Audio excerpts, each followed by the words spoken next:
Hello, everyone. I'm your host, Sherry, and I'm so glad to have you here for another episode from the dark side. Today's case I stumbled upon a couple months ago. Real quick, and I'll keep this very brief. So, I fell asleep watching a true crime show. I usually don't do that because I don't want my husband to wake up to someone talking about someone getting their head sawed off. He is not a true crime fan whatsoever. He's more of a Sherlock Holmes kind of guy. Anyway, the next morning he told me he woke up and there was an ABC 2020 show on. So he watched it and told me everything that happened, which was a lot. Finally, I say, okay, give me a name and a city. So I found the case he was talking about and I thought I'd share it with you all today. A big chunk of source material came from that show, so I definitely suggest checking out File M for Murder so you can see interviews with friends and family of Bob. This is episode 152, The Case of Bob Eidman. We're going all the way back to 2007 for this one. This was the year that Apple released the first iPhone while Google released the first Android. The final episode of The Sopranos aired. MySpace was the only real kind of social media since Facebook was still in its infancy. Eggs were $1.68 a dozen, and a loaf of bread was $1.20. And in weird news from 2007, a 21-year-old man in a wheelchair was crossing the street when the light turned green. A man in a large tractor trailer took off and didn't see the man was right in front of him. The handles for the wheelchair got lodged in the grill of the truck, and the wheelchair was going over 50 miles an hour down the highway. The driver couldn't see this wheelchair was stuck in his grill. Lots of other people saw it and called 911. After a few miles, the truck came to a stop after getting pulled over, and the man in the wheelchair was completely unharmed, but a little shaken up. It could have ended a lot worse. This story is about a man named Bob Eidman. As a disclaimer, I'm pronouncing it Eidman since that is how they pronounced it on ABC's 2020. I get berated from the worst corners of the internet when I pronounce a word wrong on here, so I'm hereby verbally giving you the source of where I heard his name pronounced. ABC is a trusted news source with decades of credibility, so I'm putting all my trust in them that I'm pronouncing his name correctly with my strong Delaware accent. Bob Eidman lives in St. Peters, Missouri, but his place of employment was in St. Charles, Missouri. He is 48 years old at the time of our story. His wife's name is Diane. They have no children, and they've been married for 20 years, according to ABC News. But Bob's local paper, Patch.com, states they were married 32 years. Bob is the owner of Brook Auto Insurance Company. He has a brother named Glenn. He also had lots of friends. A lot of people loved Bob, and he is described as having a personality larger than life. So typically when one is shopping for auto insurance, you do a quick online rate comparison with the major insurance companies. Think Progressive, Geico, State Farm. Bob's insurance company is a little different. They're old school and they cater to drivers who have a bad driving history or bad credit. If you have trouble getting insurance at traditional companies, just come to Bob. He'll get you insured and on your way, even if you're considered high risk. At Brook Insurance, Bob will insure you no matter what your driving or credit history is. You can walk in each month and make your monthly car payment in cash. Some of his longtime friends in the insurance business told him you need to chill with these cash payments, telling him it's a really risky thing to do. What if someone comes in and robs you? He wouldn't accept check payments any longer because most of them would just bounce. He didn't have a machine to process credit card payments, so he just accepted cash. Brook Auto Insurance is located in a small strip mall. It's in a busy part of town since it was on the I-70 business route. In 2007, when this story took place, there was a pizza shop and a very busy gas station right across the street. Today in 2025, there's a Burger King, a Starbucks, and a Dairy Queen and car wash, all located in close proximity to where Brook Auto Insurance used to be. According to ABC's 2020, on the warm afternoon of June 8, 2007, a postal worker in St. Charles, Missouri, was going about her usual route, delivering mail to the businesses in this shopping area. It was a routine she knew by heart, familiar sidewalks and all familiar faces. These were her daily stops. She'd made this loop countless times, 5 days a week, rain or shine. That Friday felt no different until she reached Brook Auto Insurance. As always, she pushed open the glass door and stepped inside. She heard the little bell jingle. She called out, "Hey Bob, mail's here. Happy Friday." Bob, the friendly owner, never missed a chance to say hello to her. Rainy days, bad moods, even the days when customers gave him a hard time, he always found time to greet her with a smile or a wave. But now she hears nothing, just the ticking of the wall clock. Something didn't feel right, so she made her way back a little further in the office. A police officer driving in the area sees a woman come running out of the auto insurance company. She's dressed in her post office uniform and carrying her phone in her hand. She's running and yelling. She even runs into the traffic area. She is absolutely hysterical. Officer Meyer pulls up next to her and asks what's wrong. The woman yells that she's delivering mail and there's a man inside dead on the floor. The officer runs inside and sees Bob. Bob is laying on his back on the floor in between two desks and there's blood all around him. She immediately knew he was dead since his chest wasn't moving. Bob Eidman was working alone that day. He had been shot 3 times, including one fatal shot that went into his eye and exited out the back of his head. This is crazy because this kind of stuff doesn't usually happen in a small business on a busy road during the middle of a workday. This is the kind of crime that would happen late at night. Swarms of police officers descend on the building and they go inside and start processing the scene. Bob, like most men, always kept his wallet in his back pocket, and it wasn't in there. So this is looking like a robbery at first glance. They notice bullets lying around and they are picked up and placed into evidence bags. A woman named Dana told ABC News that Bob was her friend and longtime colleague, and when she heard, she rushed over to Brook Insurance. They were taking his body out, and she said she immediately knew it was him since he was a big guy. Bob is only 5'4", but a heavy-set guy, and she knew it was him right away. So there's all these reporters there, plus a million cop cars. A woman pulls in and asks the reporters what is going on, what happened. She says her name is Diane and she's Bob's wife. They tell her to go over there and talk to the police. The reason she was there, she says, is because she had been trying to call him all morning and he wasn't answering the phone. She is informed that Bob was shot execution style. Police are looking for the safe that Bob kept his cash payments in. They learn he doesn't own a safe. Instead, he keeps the money in a locked drawer in his desk. There's no key to this drawer, though. Instead, you need a screwdriver to open it. They get it open, and inside is $200 in cash. So whoever robbed him of his wallet likely had no idea that Bob had this cash in a drawer. With his wallet missing, they decide it may be a good idea to collect any possible DNA on the inside of his back pocket. So they get a knife and cut out the entire back pocket of his pants. This would be a very long process. They're not going to have results in weeks or even months. It will take much longer. But if they can get some touch DNA from the inside of his pocket, it may come in handy if this case isn't solved anytime soon. Bob unfortunately didn't have any security cameras. They checked with nearby businesses to see if anyone had surveillance cameras. There is a small grocery store called the Tienda Mexicana. It's just a couple businesses down from Brook Insurance. They had a camera inside the store, but it pointed near the front door so it could capture each person coming into the store. They handed over their footage to the police. On the video through the door, you could at one point see what appears to be a white car driving past the door.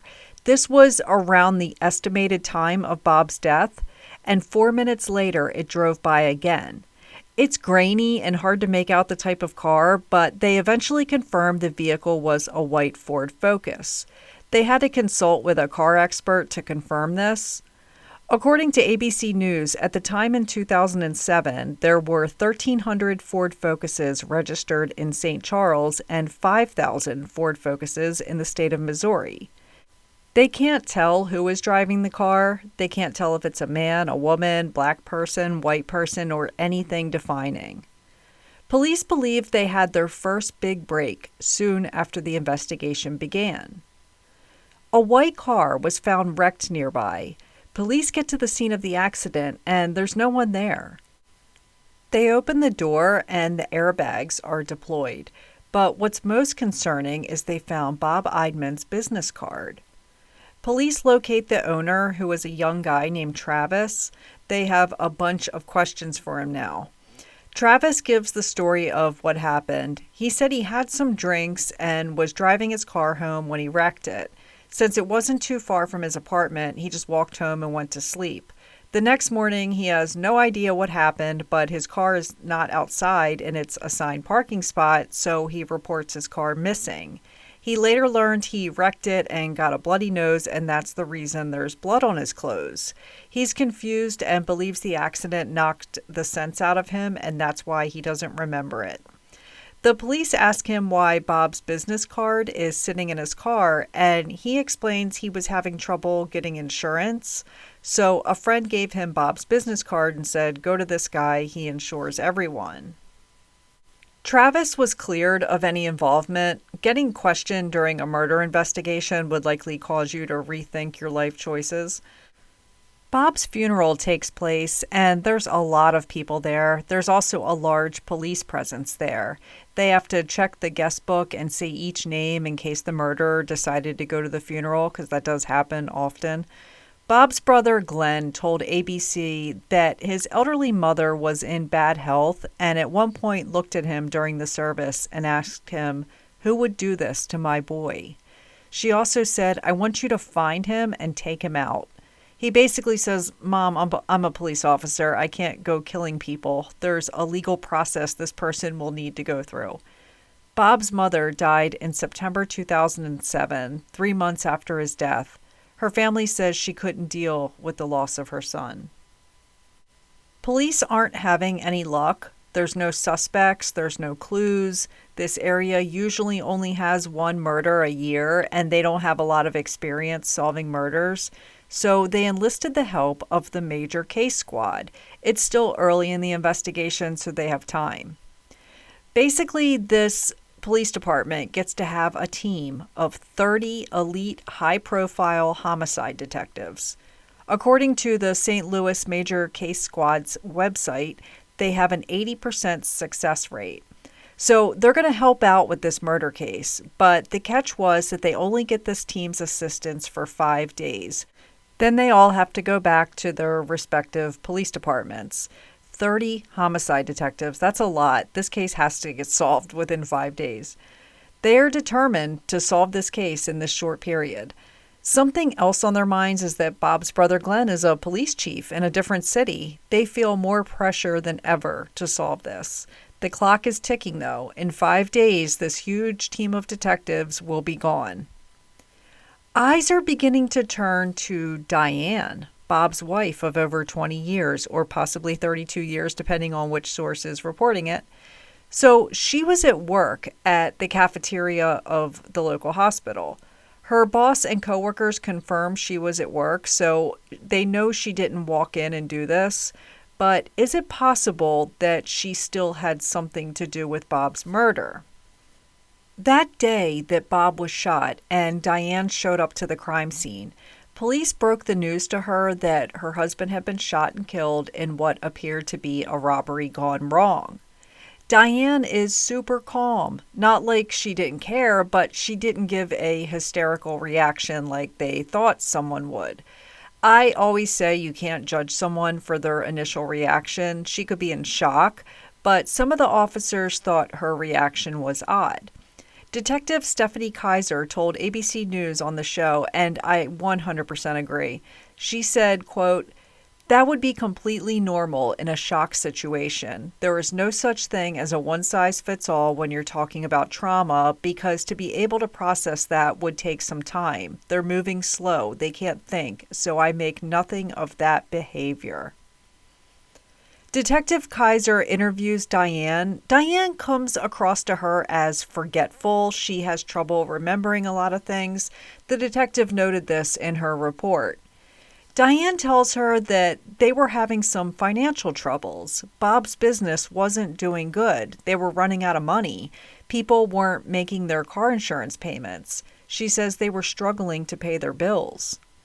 So there's two words everyone is thinking about: life insurance. She asks her if Bob had any kind of life insurance policy that she was set to inherit. She says, well, yeah. So this raises eyebrows until she says the policy is only for $5,000. $5,000 in life insurance usually isn't enough to kill someone over. I mean, I've seen it in other cases, but it's pretty rare. Diane tells Detective Kaiser something else, though, that stood out. She says, don't take this as a confession, but this isn't the first time this has happened. She asked her what she meant by that, and Diane said her father, who was a police officer, was murdered back in 1984. Her mother claimed that someone broke into the house and shot her dad. When police got there, Mom answered the door and was calm, just like Diane was. She was also not dressed like it was 2:30 in the morning, according to the officer who arrived there. She says, my husband was shot. He's upstairs in the bedroom. Officers found him deceased. He had been shot with his own service weapon. Mom claims that someone broke into the house, found her husband's service weapon, and shot him. Diane says police didn't believe her mom's story and she was arrested for the crime, but she went on trial and was found not guilty. Now we've got Diane's husband shot and killed, and she's a person of interest. It's all very ironic, like bad luck just follows this woman around. Another insurance company contacts police and says Diane is the sole beneficiary of a $300,000 life insurance policy that Bob had. So they go back to Diane because she had told them that Bob's policy was only $5,000. Diane tells the detective she forgot that he had another policy. The small one was through her employer. She forgot about the big one that he had. Police are having a hard time buying it. She was given a polygraph, but the results were inconclusive.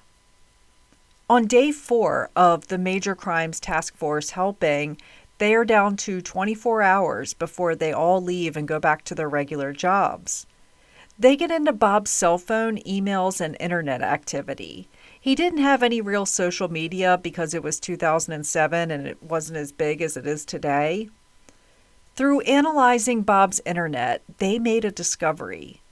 Bob was keeping a big secret from family and friends. As they go through his phone records, they notice that one number that kept coming up repeatedly, multiple times a day. He was talking to someone at this number. The number belonged to a man who lived 3 hours away. Police learned that Bob had been having an affair with this man. They would meet up in hotels for sex all the time. It was always with the same man. He wasn't sleeping with other men, at least that I could find. When Bob's brother was asked about this, he was confused because he had never known Bob to be gay or bisexual. Bob did a real good job hiding it. Glenn was upset at hearing this because he wished Bob would have shared that side of himself with others. He didn't have to hide it. His family says they would not have been upset with him. Police need to talk to this mystery man ASAP because is it possible he committed this murder, or is it possible Diane found out about the affair and she committed the murder? Was this a love triangle murder? It certainly seems that way.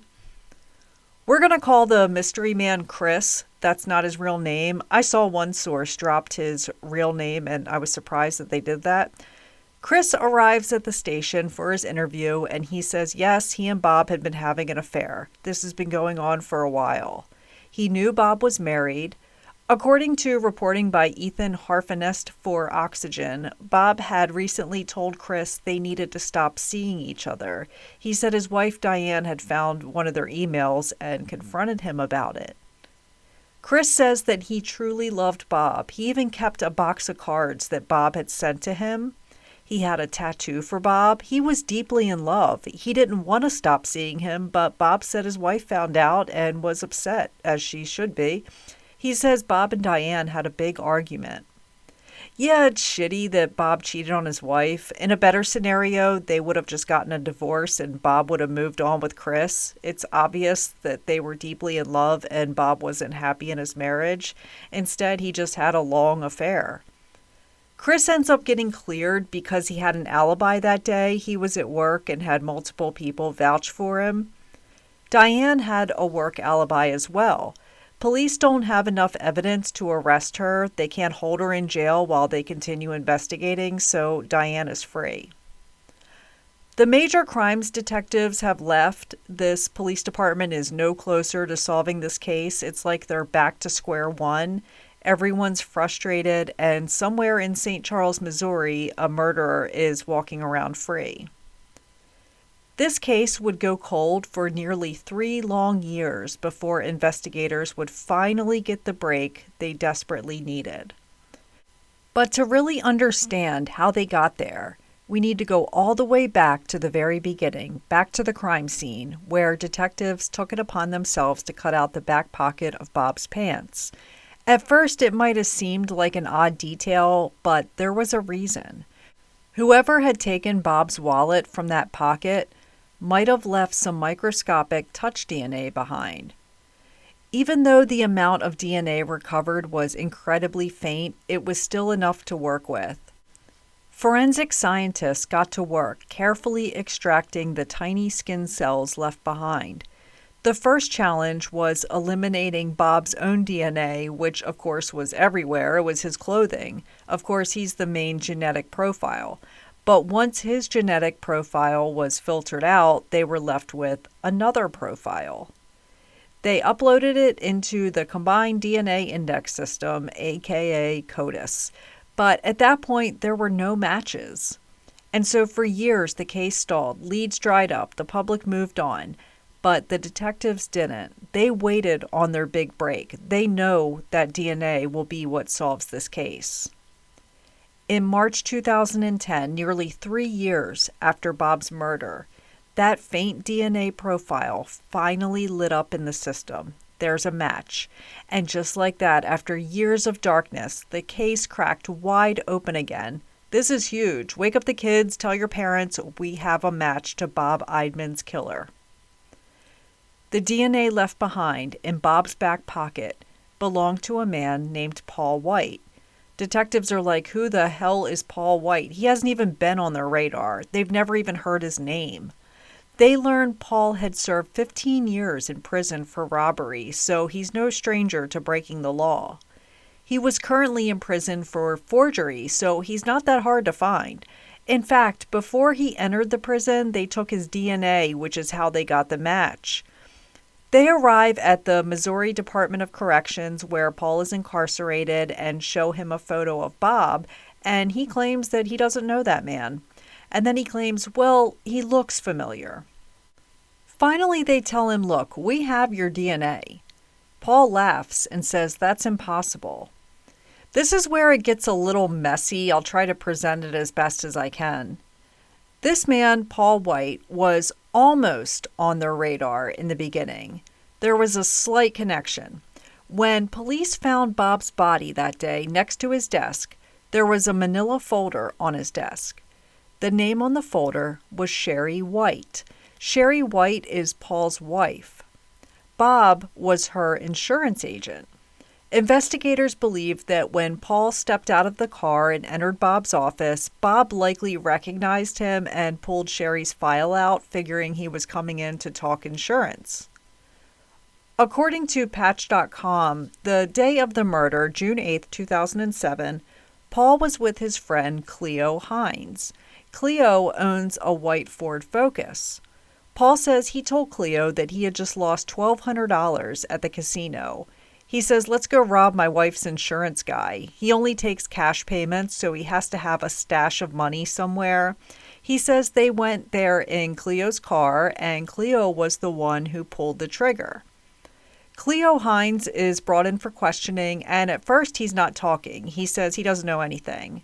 They tell him they have his white Ford Focus on surveillance at the little grocery store, and then he begins talking. He says his friend Paul told him that they were going to rob this insurance agent, and he was forced to be the getaway driver. He says Paul woke him up from a sleep and had a 9mm Glock. He made him drive to the insurance company. Cleo says Paul pulled the trigger. Paul says Cleo pulled the trigger. Neither one will admit to it. They go back to Paul and tell him Cleo told us the whole story. Paul says Cleo is lying. Paul admits he was there, but he says it was Cleo. Paul said that before they robbed Bob, they had plans to rob people at Walmart instead, but Walmart had too many cameras, which is super ironic that they end up getting seen on a grocery store camera anyway, the Tienda Mexicana. Although this case had many weird twists and turns, it ultimately ended up being a robbery gone bad. They didn't find Bob safe because Bob kept cash in a drawer, so they decided to just take his wallet instead. We know it was Paul who took the wallet because it was his DNA found inside Bob's back pocket. Inside Bob's wallet was $300 in cash. Paul and Cleo split the money, $150 each, and then they went to the casino and they each lost it right away. This man died over $300. Detectives go to Diane's work, which is the cafeteria at a hospital. Diane sat in silence as the detective delivered the news. Arrests had finally been made in Bob's murder. She was so relieved. After years of suspicion and whispers, the weight finally began to lift. She didn't have to defend herself anymore. She didn't have to wonder what else she could say to convince people that she didn't do it. Even Paul White said that he had no idea who Diane was. He didn't know if Bob was married or anything about him except he was an insurance agent who took cash payments. But along with this feeling of relief, she still had to deal with the reality of losing Bob. But now at least justice was finally here. I've never seen a case quite like this. Diane looked guilty. She looked like she was hiding something, like she knew more than she was letting on. Her memory wasn't great, and her answers didn't always make sense. She said some strange things. But the truth revealed that Diane was innocent all along. And I owe her a massive apology, and so do a lot of other people. We judged her far too quickly.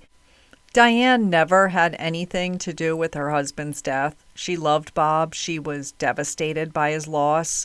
I've definitely learned a lesson about jumping to conclusions.